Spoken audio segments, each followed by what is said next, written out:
आइए आज के इस वीडियो में हम देखेंगे लेसन 2 यानी दूसरे पाठ का गॉस का प्रमेय। गॉस के प्रमेय का व्यंजक क्या है और यहाँ गॉस के प्रमेय को लिखा गया है और साथ में इसके व्यंजक यानी कि फाई बराबर क्यू बटा एप्सिलॉन 0 को प्रूफ करके भी दिखाया जाएगा। तो आइए फिर से एक बार देखते हैं गॉस का प्रमेय। गॉस का प्रमेय इस प्रमेय के अनुसार यानी गॉस के प्रमेय के अनुसार किसी बंद पृष्ठ से गुजरने वाला विद्युत फ्लक्स यानी कि फाई विद्युत फ्लक्स उस पृष्ठ द्वारा परिबद्ध कुल आवेश का 1/ε0 गुना होता है, जहां एप्सिलॉन 0 निर्वात या वायु की विद्युतशीलता है। फिर से एक बार समझते, कह रहा है कि इस प्रमेय के अनुसार किसी बंद विद्युत पृष्ठ से, जैसे ये एक पृष्ठ हो गया, किसी बंद विद्युत पृष्ठ से होकर गुजरने वाला विद्युत फ्लक्स यानी कि फाई किसी पृष्ठ में उपस्थित आवेश Q का 1/, जैसे phi is equal to Q का यानी कि गुणा क्यू का 1/ε0 गुना होता है। तो फाई बराबर फाई इंटू 1/ε0 यानी क्या हो जाएगा, फाई बराबर हो जाएगा क्यू बटा में एप्सिलॉन 0 यानी कि फाई बराबर क्यू बटा में एप्सिलॉन 0। यही जो है गॉस का प्रमेय है और इसे ही हमें प्रूफ करना है। फाई बराबर क्यू बटा एप्सिलॉन 0 को ही हमें प्रूफ करना है। तो देखिए इसके लिए हमने एक चित्र बनाया है। ये एक बंद विद्युत पृष्ठ है जिसके अंदर बिंदु O पर प्लस क्यू आवेश है और इस बिंदु O से स्मॉल r दूरी पर एक बिंदु यहां बिंदु P है और इसी बिंदु P पर विद्युत क्षेत्रफल निकालें। हमें इस बिंदु P पर ही यानी गॉस के प्रमेय की हमें इस बिंदु P पर फ्लक्स का मान ज्ञात करना है, यानी गॉस का प्रमेय क्या होगा इसका व्यंजक प्राप्त करना है। तो चित्र के बारे में सबसे पहले लिखते हैं। तो चित्र के बारे में क्या लिखेंगे, जैसे मान लिया A से एक बंद पृष्ठ है, A से एक विद्युत बंद पृष्ठ है, A से एक बंद पृष्ठ है जिसके अंदर बिंदु O पर प्लस क्यू आवेश स्थित है और इससे स्मॉल r दूरी पर एक बिंदु P है। तो यानी कि इससे स्मॉल r दूरी पर यानी बिंदु O से स्मॉल r दूरी पर एक बिंदु P है। अब बिंदु P है, बिंदु P पर यानी बिंदु P पर विद्युत क्षेत्र की तीव्रता का मान क्या होगा। बिंदु P पर विद्युत क्षेत्र की तीव्रता का मान क्या होगा। तो तीव्रता का व्यंजक हम पहले पाठ में ही प्राप्त कर चुके हैं।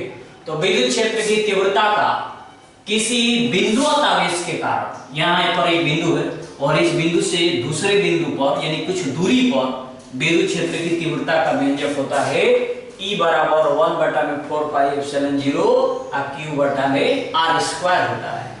तो बिंदु P पर विद्युत क्षेत्र की तीव्रता E बराबर 1/4πε0 इंटू Q बटा में r²।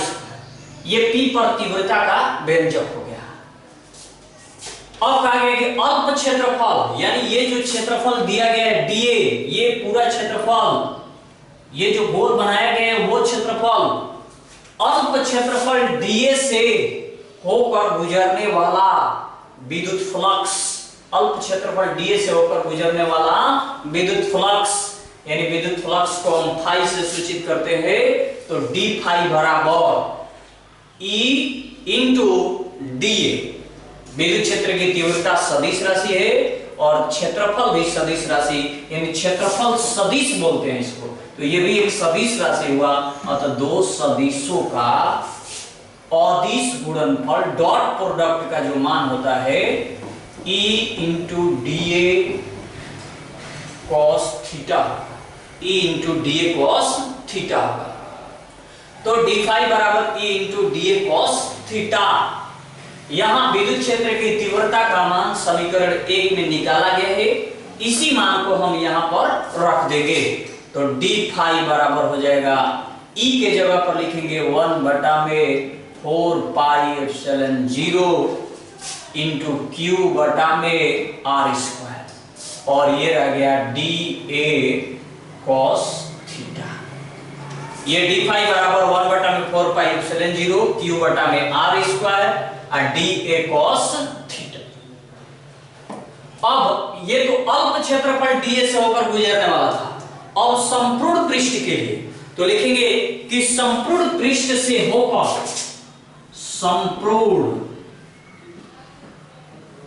संपूर्ण पृष्ठ से होकर गुजरने वाला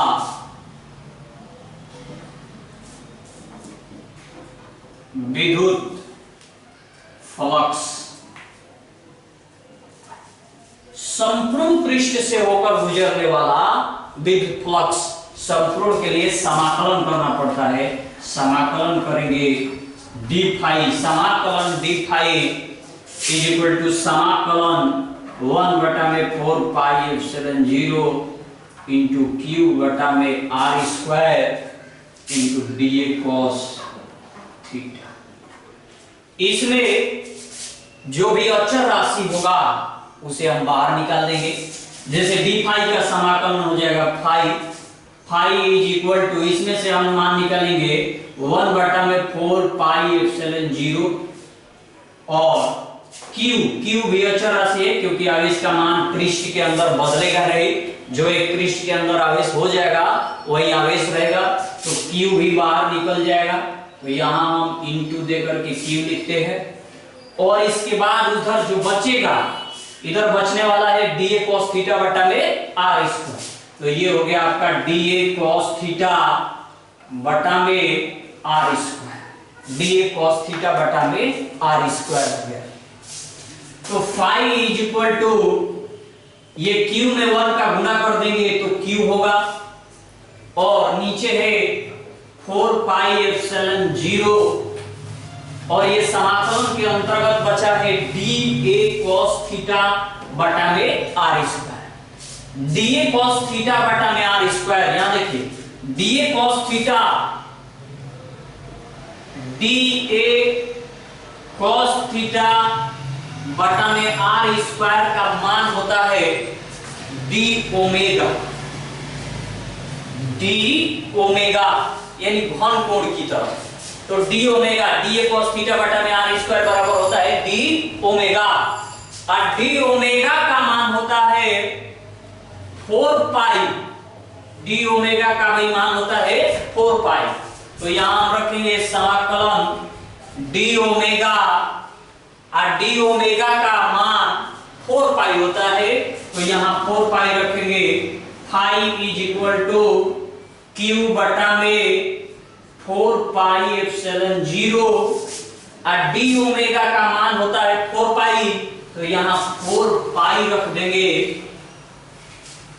4 पाई से ये नीचे वाला 4 पाई कैंसिल हो जाएगा, 4 पाई से 4 पाई कैंसिल होगा, बचेगा फाई बराबर क्यू बटा में एप्सिलॉन 0, जिसको यहां लिख देते हैं फाई बराबर क्यू बटा में एप्सिलॉन 0। यही क्या है, गॉस का प्रमेय है, तो यहां लिख देंगे यही गॉस का प्रमेय है, यही गॉस का प्रमेय है। तो ये आपका रहा। ये परीक्षाओं में पूछा जाता है कि गॉस के प्रमेय को लिख करके उसका व्यंजक प्राप्त करें या सिद्ध करें, तो आप इतना सिद्ध करेंगे तो आपका जाकर के संपूर्ण होगा।